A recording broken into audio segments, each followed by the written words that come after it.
Hi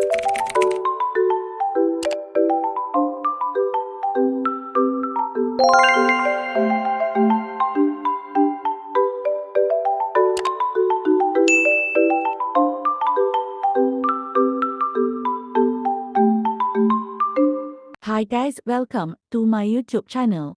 Jangan lupa subscribe channel Damya ya, enjoy my video. Sorry kalau tak ada suara, mungkin sebab Damya, malu sebab suara Damya macam tak sedap. Okey, kat sini kita ada dodol. Siapa kat sini suka dodol sila komen sebelum Damya panggil korang dodol. Haha saja je hahaha. Okey, next kita ada Kita ada bunga api untuk raya, rawur.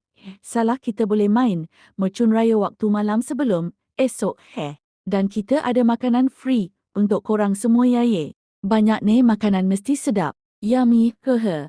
Okey, sekarang kita nak pergi beli mercun sekejap sebab kita apa lagi kerja kita mainkan. Sebelum Damya nak beli, Damya nak tengok tu dulu. Sejak bila raya ni 2024?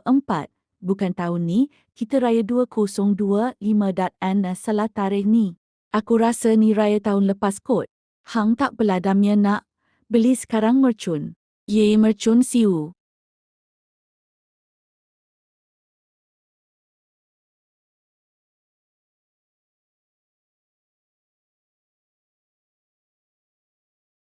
Ada penjual mercun, macam-macam ada. Aku nak try satu-satu ni.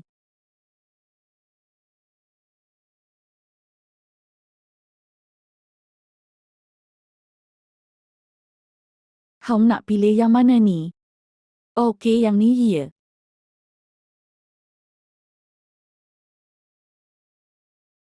Jom tengok Damya main mercun sempena hari raya.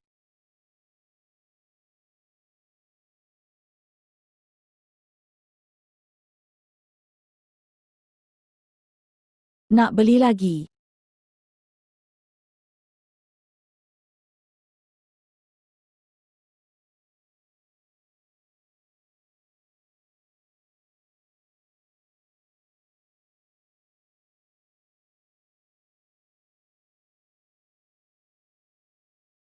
Seronoknya ne. Ada lemang yang sedap. Cuma tolongkan untuk masak je.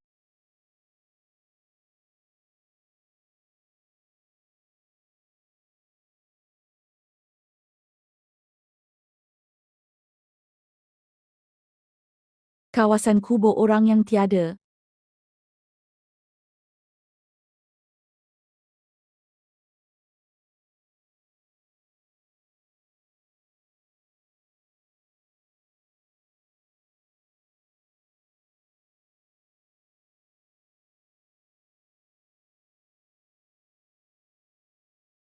Ni tempat orang solat hari raya.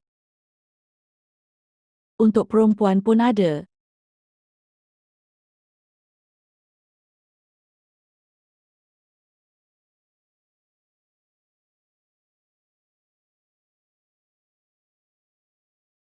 So itu je video Damya. Harap korang terhibur. Okay, bye.